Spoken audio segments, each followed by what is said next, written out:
3. Baik, bismillahirrahmanirrahim. Assalamualaikum warahmatullahi wabarakatuh. Kenalkan, kami dari kelompok 1 ingin mempresentasikan hasil dari diskusi kelompok kami mengenai anotasi putusan pengadilan agama. Berikut adalah nama-nama anggota dari kelompok kami. Yang pertama ada Bagus Sigara Putra, yang kedua ada Haikal Aditya Putra Adrino, yang ketiga ada Abdi Reynanda, yang keempat saya sendiri Muhammad Rifki Madani. Bisa lanjut di next. Analisis kasus berdasarkan studi kasus putusan Pengadilan Agama Sanggau sebagai pengadilan tingkat pertama yang berwenang mengadili kasus pembatalan perkawinan dengan nomor perkara 157 garing Perdata G garing 2022 garing PA Sanggau.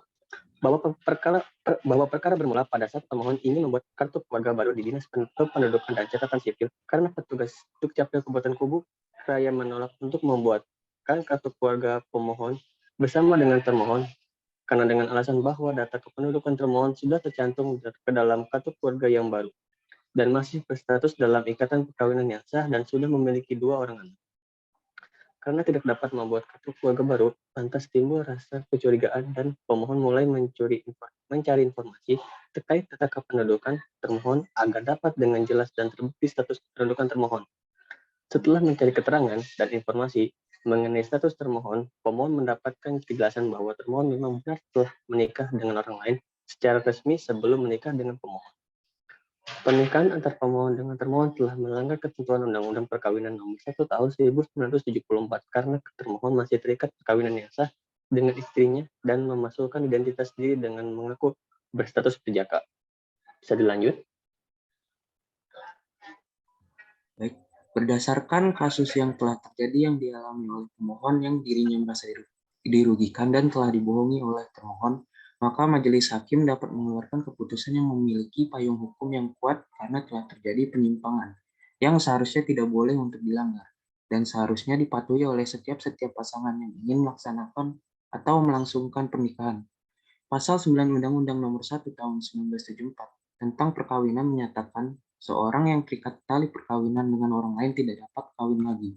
Bahwa berdasarkan ketentuan pasal 27 ayat 2 Undang-Undang Nomor 1 Tahun 1974 tentang perkawinan, menyatakan bahwa seorang suami atau istri dapat mengajukan permohonan pembatalan perkawinan apabila pada waktu berlangsung perkawinan terjadi salah sangka mengenai diri suami atau istri. Jungto pasal 72 ayat 2 Instruksi Presiden Nomor 1 Tahun 1992 tentang kompilasi hukum Islam yang menyatakan seorang suami atau istri dapat mengajukan permohonan pembatalan perkawinan apabila pada waktu berlangsungnya perkawinan terjadi penipuan atau salah sangka mengenai diri suami atau istri.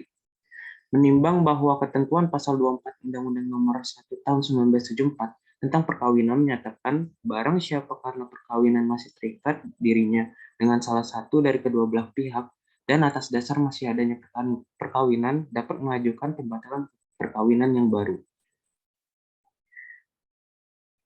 Kemudian putusan yang kedua, analisis kasus berdasarkan studi kasus putusan Pengadilan Agama Jakarta Barat sebagai pengadilan tingkat pertama yang berwenang mengadili kasus pembatalan perkawinan dengan nomor perkara 2020 garis miring Perdata G garis miring 2014 garis miring PA.JB.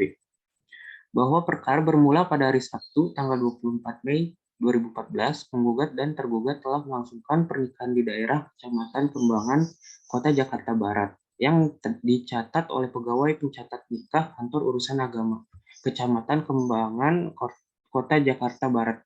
Setelah menikah, penggugat dan tergugat bertempat tinggal di rumah orang tua penggugat, sebagaimana alamat tersebut di atas. Status pernikahan tersebut menurut pengakuannya, tergugat adalah berstatus perawan atau belum pernah menikah. Akan tetapi diketahui pada bulan Juli tahun 2014, penggugat dan tergugat memeriksakan diri ke dokter dan menurut keterangan dokter, pada bulan Juli tahun 2014, tergugat telah mengandung selama 4 bulan. Pada bulan Agustus tahun 2014, tergugat mengakui telah menikah secara siri dengan laki-laki lain atau ba'da dukul jauh sebelum menikah dengan penggugat. Penggugat merasa tertipu dan dibohongi atas status tergugat yang ternyata masih berstatus istri orang lain.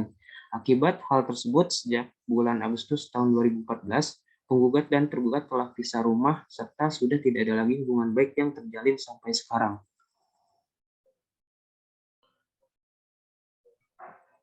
Untuk menjaga kepastian hukum dan untuk menghindari penyalahgunaan hukum, maka tergugat patut diperintahkan untuk menyerahkan kutipan akta nikah nomor XXX tanggal 26 Mei tahun 2014 yang dikeluarkan oleh Kantor Urusan Agama Kecamatan Kembangan, Jakarta Barat kepada Pengadilan Agama Jakarta Barat dan kepada Kepala Kantor Urusan Agama Kecamatan Kembangan, Jakarta Barat diperintahkan untuk mencoret buku kutipan akta nikah tersebut dari register akta nikah.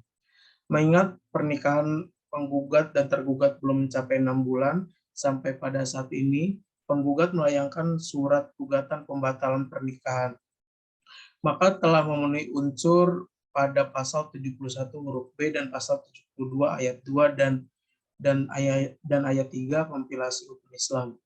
Majelis berkesimpulan bahwa dalil gugatan penggugat telah didasarkan kepada alasan yang sah. Alasan mana sesuai dengan ketentuan pasal 27 ayat 2 Undang-Undang Nomor 1 Tahun 1974 dan pada pasal 72 ayat 2 kompilasi hukum Islam, yaitu pada pasal 27 ayat 2 seorang suami istri dapat mengajukan permohonan pembatalan perkawinan apabila pada waktu berlangsungnya perkawinan terjadi salah sangka mengenai diri suami atau istri. Sedangkan pada pasal 72 ayat 2 kompilasi hukum Islam, yaitu seorang suami atau istri dapat mengajukan permohonan pembatalan perkawinan apabila pada waktu berlangsungnya perkawinan terjadi penipuan atau salah sangka mengenai diri suami atau istri. Dengan demikian, dalil gugatan penggugat tersebut dinyatakan telah terbukti secara sah. Oleh karenanya, petitum angka 2 dan 3 gugatan penggugat dapat dikabulkan dengan menyatakan perkawinan penggugat dan tergugat dibatalkan.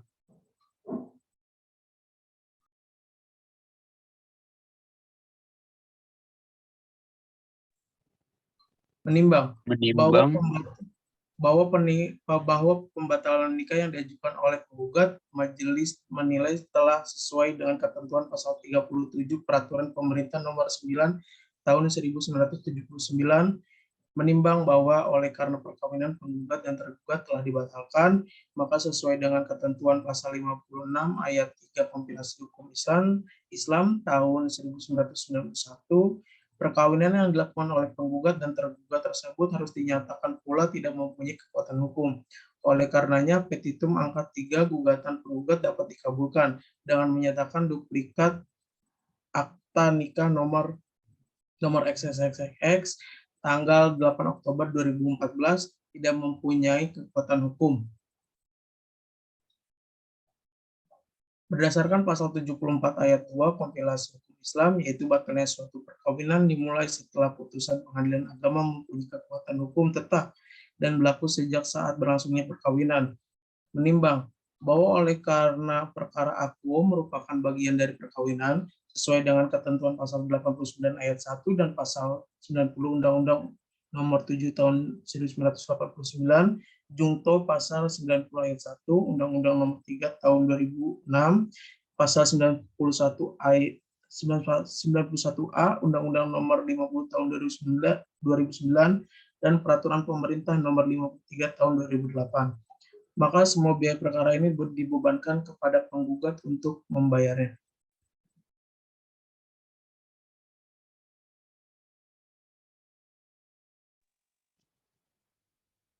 Baik, sekian dari kelompok kami. Lebih kurangnya mohon maaf. Saya ucapkan terima kasih. Assalamualaikum warahmatullahi wabarakatuh.